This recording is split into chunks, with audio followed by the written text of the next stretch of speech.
tiers-livre, et même tiers-livre avec des livres.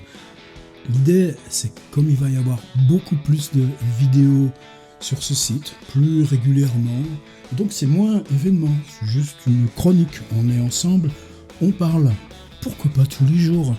Alors, l'idée, elle est d'alterner des livres qui viennent de paraître, réactions, questions, faire circuler l'info, partager ce qui compte, et puis ce qui m'entoure là, c'est-à-dire les relectures.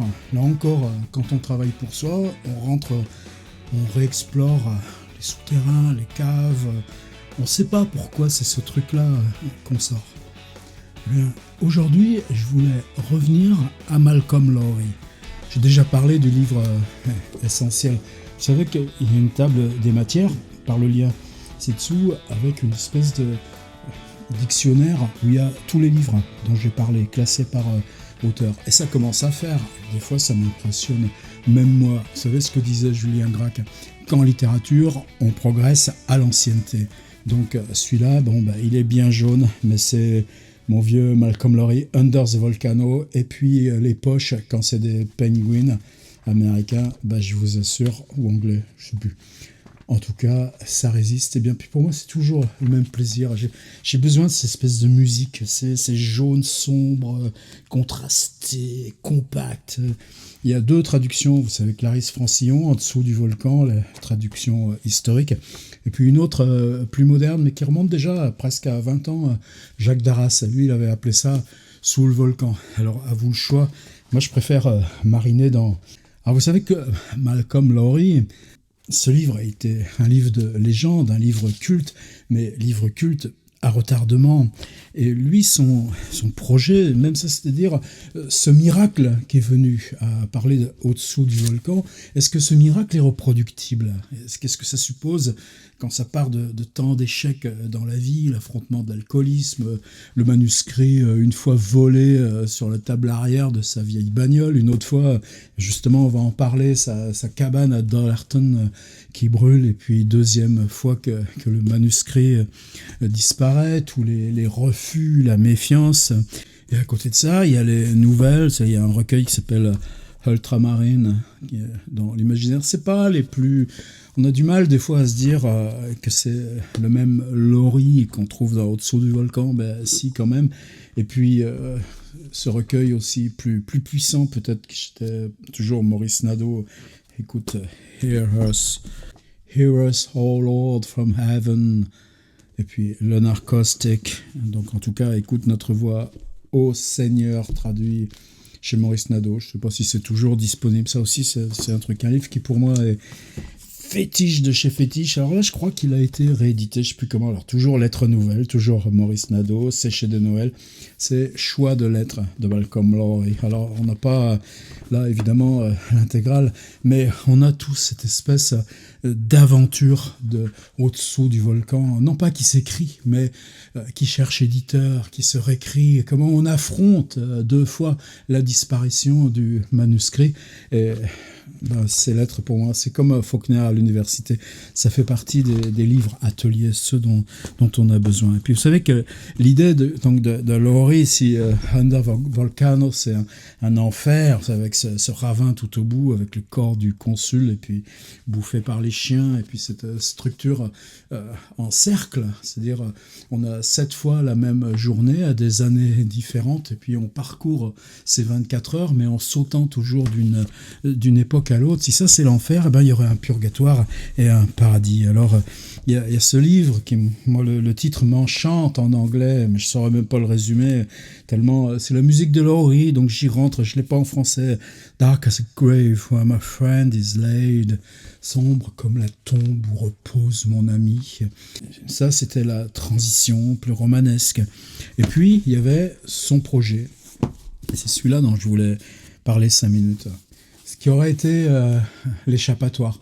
Alors, il y a un grand projet de Lowry qui rassemble une espèce de titre général, comme la comédie humaine de Balzac. C'est des choses qui viennent rétrospectivement, tardivement. Lui, c'était The Voyage That Never's End, avec le mot voyage et son appui baudelairien, et qui ne traduit pas en anglais, mais qui laisse dans son épaisseur The Voyage That Never's End.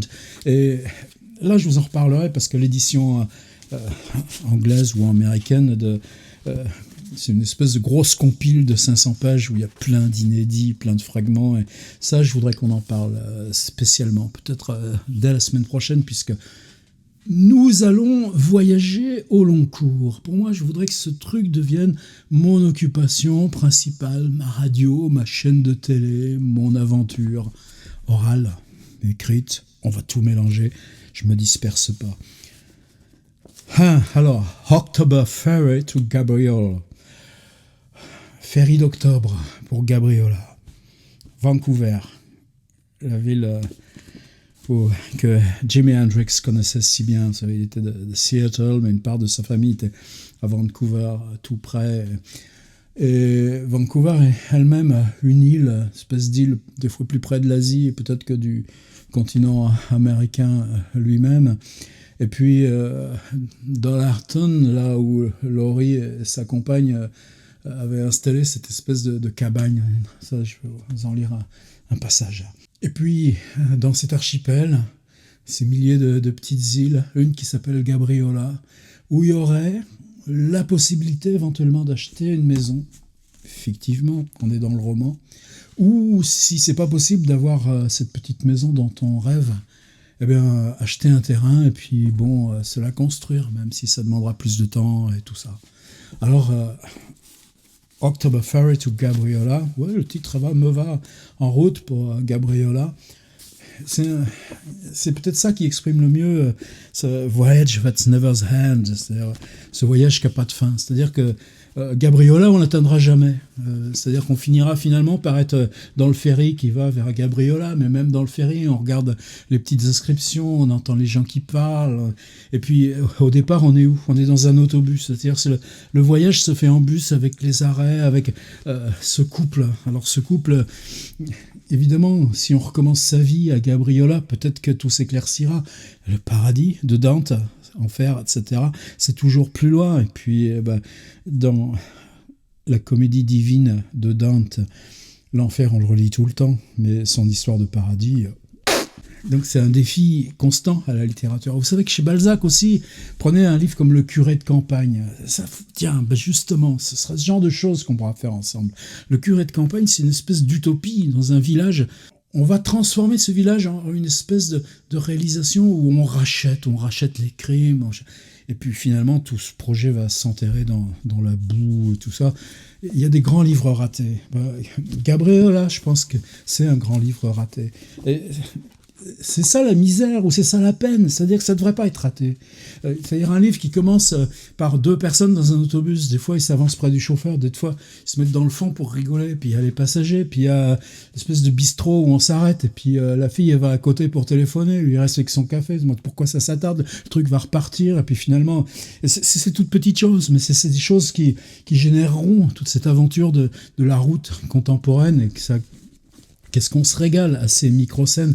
Et puis en même temps, il y a, comme dans Volcano, on a des personnages qui sont fictifs. C'est un ancien avocat qui est porté sur la bouteille, c'est sa compagne, et puis le jeu entre les deux, c'est tendu, ça se frite, ça se heurte, et ça se reconstruit sans cesse. Il y a une inscription qui est à la fois celle du consul dans Anders Volcano, et à la fois celle de la vie de Malcolm Lowry lui-même jusqu'à son décès en 1957. Et vous savez que il y a beaucoup de mystères qu'entoure ce moment où il lâche, quoi, en gros.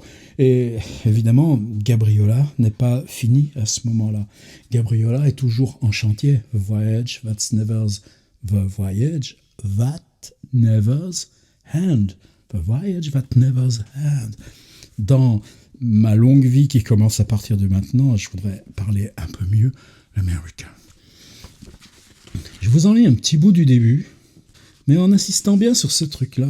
C'est-à-dire, vous voyez le mien, en plus, c'est du vieux de Noël, c'était imprimé quand, ce truc de Noël ?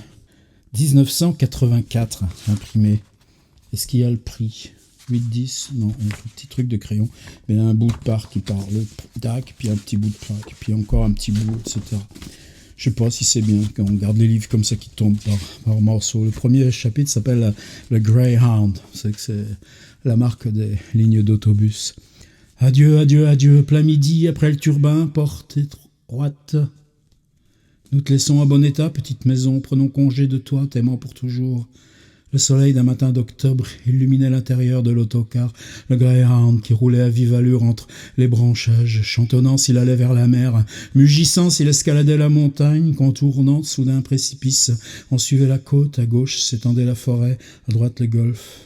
La lumière faisait miroiter les glaces où les voyageurs pouvaient s'apercevoir, d'un côté flottant dans l'azur parmi le reflet des érables dorés et écarlates, de l'autre abrité par cette étrange charmille qui s'enchevêtrait aux archipels du golfe de Géorgie. Parfois, quand le Greyhound rattrapait une voiture, là où s'étrécissait la route, les branches fouettaient les vitres de gauche et par la lucarne arrière, ou dans le rétroviseur où elles se déroulaient à rebours, on voyait les feuillages s'agiter en tempête au passage du bolide. Au loin, Hatton crut distinguer un cornouiller oscillant au milieu des autres arbres, averse de blanches étoiles. Et lorsque le car ralentissait même, le sol de la forêt paraissait flamboyer de toutes ses feuilles mortes. Descente. Sur le continent à droite, au-delà de la mer aussi bleue que le ciel, les cimes de la Colombie-Britannique barraient l'horizon et le volcan d'une autre contrée étincelant, majestueux, le mont Baker d'Amérique, l'ancien Ararat des Indiens Squamish, accompagnait le véhicule à une vitesse différente de sa présence distante, insistante, immaculée, sorte de lointain Popocatépetl en mal d'ancrage. C'est que le Popocatépetl, pardon, c'est le volcan Under the Volcano. Ethan et Jacqueline, bras dessous, occupaient les deux sièges arrière du côté gauche du car. Et voyant leur silhouette reflétée dans la vitre, Ethan crut à l'existence de deux joyeux touristes animés de trop d'espoir, trop d'excitation pour articuler un mot. Donner nos billets à timbrer au dépôt pour réserver les places du retour, ce serait une manière de tenter le sort, quoi qu'on en dise. Distraite, affectueuse, Jacqueline sourit tout en lui tapotant le genou. Il examina encore les billets. Victoria, Duncan. Et à Duncan, le malheureux vieux retraité anglais, à favori, guetterait debout au coin des rues immobiles, rêvant à la délivrance de Maeve King, ou à la voile de perroquet, ou bien assis immobiles, ils se sentent chacun d'eux un roi Canute, joue au golf sur les rives du golfe, chevauche jusqu'à la chute du Sterling, les rumeurs de Laos les désarçonnent, expulsés d'un lieu d'exil. Alors, l'autocar changea de vitesse pour gravir une colline. Commencement, recommencement, nouveau recommencement. Dans le bleu du matin, nous voilà en chemin. Le véhicule prend un virage élevé, redescend vers la vallée. Jacqueline se penche en avant pour mieux regarder par les fenêtres de droite. Dans la mer pullulaient les îles. L'une d'elles ne pouvait être que Gabriel. Alors, vous voyez, une ouverture pareille, un opéra qui commence comme ça, et il y a de la matière. Alors, le passage que je voudrais bien retrouver, c'est un moment qui évoque cette baraque, cette cabane. Il y a un très beau récit de lequel des deux rôles, Olivier ou Jean. Olivier, qui se rend en pèlerinage à Dollarton, là où était la baraque de Laurie, celle qui a été incendiée, où a disparu une des versions de Under the Volcano. Et cet incendie, il est là, sous-jacent, dans le livre, une espèce de point de croisement entre la vie de Laurie et la vie du narrateur. Je cherche ce passage hallucinant où il raconte juste le battement de la marée quand ça vient battre à côté de leur cabane et qu'il y a ce danger d'énormes souches qui se détachent des épaves et puis portées par l'ouragan, le vent qui pourrait venir tout écraser ou faire se volatiliser cette cabane en plein là. Si je trouve pas la marée, je vous lis la nappe de pétrole, mais toujours cette relation chez Laurie est tellement intime entre l'homme, la nature, et puis c'est peut-être là des moments où le livre se sépare, fonctionne en deux colonnes, chaque colonne avec des espèces de paragraphes séparés, avec des reproductions de publicité, de signes, bouts de conversation qu'on entend. Ah, je savais qu'il fallait que je mette un post-it et je n'ai pas mis le post-it. Non, il ne pouvait absolument pas se permettre de penser ainsi depuis un instant, bien qu'à peine conscient des raisons matérielles, il sentait s'ouvrir lentement, furieusement, un creux de désespoir au centre de ses méditations. Cela aussi rappelait la marée montante à Eridanus, une de ces immenses marées noires de l'automne, bouillonnantes sous les fenêtres par une sombre journée calme. Maintenant, il essayait de ne plus regarder, et graduellement le sud-est leur dépêchait une tumultueuse rafale avec la pluie, une obscurité fuligineuse, le craquement meurtrier des branches derrière la cabane, une de ces marées d'autant plus haute qu'approchait, disons, le temps de la lune d'octobre pleine. Cette nuit, il s'en souvint, la marée commençait à monter aussi au pied du remblai de la chaussée, marée invisible du golfe invisible, celle-là même qu'il devait affronter, dont les fluentes tricheries les conduiraient cet après-midi sans doute, bon gré mal gré, au ferry de Gabriola. Et à présent, c'était moins